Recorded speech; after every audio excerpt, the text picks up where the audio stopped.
Mas tem um erro original aí, Fabíola, que a gente tem que refletir sobre ele.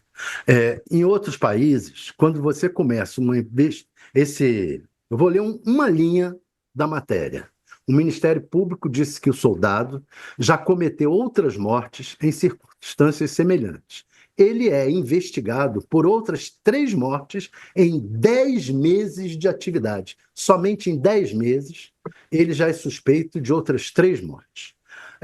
Em outros países, quando um policial, é investigado por mortes, é, você recolhe a arma do cidadão e diz: olha, você vai ficar fora das ruas e me dá aqui sua arma. Acabando a investigação, você recebe de volta a arma.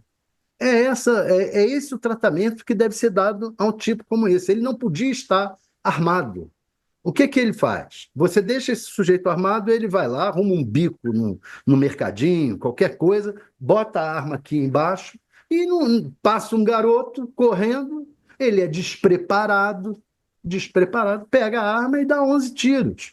Então, tem um erro original aí que é deixar esse sujeito, um policial, quando está sendo investigado por ter matado gente, continuar usando arma. Você não pode deixar, por exemplo, digamos assim, um Derrite, que matou quantos? Matou gente para burro, segundo ele. Um Derrite anda armado, porque é um perigo para a sociedade um sujeito desse. É um sujeito que puxa o revólver com a maior tranquilidade, dá 11 tiros e note-se o filme. Depois sai andando tranquilamente. Tranquilamente. Então, tem problemas aí psicológicos, claramente. E por isso ele já tinha sido antes reprovado no teste. Mas tudo isso é culpa do Estado, porque o Estado não devia deixar esse sujeito andar armado. O andar armado e além disso, né, Thales, o que foi revelado é que no primeiro teste ele foi reprovado. Exato. Ele tinha sido reprovado num exame psicológico. Mas Isso, aí ainda tem a desculpa de que o coronel lá deu, de que, não, com o tempo, às vezes, a pessoa muda. É verdade, esses casos, às vezes, com o tempo, a pessoa fica curada, melhora do problema que ela Tem teve, fez um, o novo teste e passou. Mas não faz sentido, não faz sentido esse sujeito, com essas suspeitas, com essa investigação nos ombros dele, estar armado. é, esse aspecto que você menciona, viu, Fabiola, ele é muito relevante, né? Porque mostra que não basta prender, investigar e julgar este personagem, né? Que é o policial, esse Vinícius, de Lima Brito, que deu os 11 tiros pelas costas no ladrão de sabão lá do supermercado. É muito importante verificar o processo de seleção, né? Como é que um personagem como esse vira policial, né? Porque como você realçou, Fabiola, quando ele fez o teste psicológico, ele passou no teste físico, estava ali apto para entrar na polícia, de repente tem que fazer o teste psicológico. Ele foi reprovado, e foi reprovado em termos eloquentes. Eu estava vendo o laudo, é uma coisa muito impressionante. Diz que ele apresentava aspectos de impulsividade, tendendo a agir fortemente por meio de condutas instáveis, imprevisíveis. É, Diz que havia a possibilidade dele agir sem reflexão diante de inesperados. Foi tudo o que aconteceu nesta cena. Ele estava ali no mercado, apareceu uma pessoa que estava furtando sabão, escorrega na porta. Ele, então, submetido a essa cena inesperada, ele saca a arma e dá 11 tiros. É uma atitude realmente imprópria para aquela cena, né? Não havia resistência, o sujeito estava ao contrário, fugindo, né?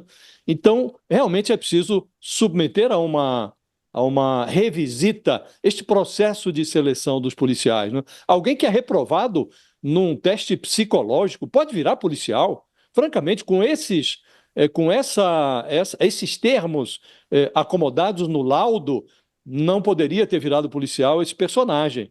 Ele não tinha equilíbrio. Alguém assim, alguém que tem esse tipo de avaliação do ponto de vista psicológico, não pode jamais portar uma arma, não pode jamais vestir um uniforme de policial. Então, além de punir o personagem, é preciso transformar reformar este processo de ingresso na carreira de policial e também de treinamento dos policiais, Fabiola. Mas, Josias, só para muito rapidamente lembrar, ele realmente não foi aprovado no teste psicológico e não entrou na polícia. Passou-se um tempo, ele fez um novo concurso. Nesse novo concurso, ele foi submetido a novo teste psicológico. Nesse teste ele passou. Então, juridicamente, você não tem como impedir um sujeito que passou no teste psicológico de entrar. Você pode discutir o teste psicológico. Houve erro do psicólogo, pode discutir o teste psicológico, mas juridicamente não há como você impedir que entre uma pessoa que foi aprovada no teste Eu psicológico. concordo com você. Agora, não há no processo, né, pelo menos não foi divulgada ainda nenhuma informação sobre o que aconteceu no período entre um concurso e outro, né, entre um teste e outro.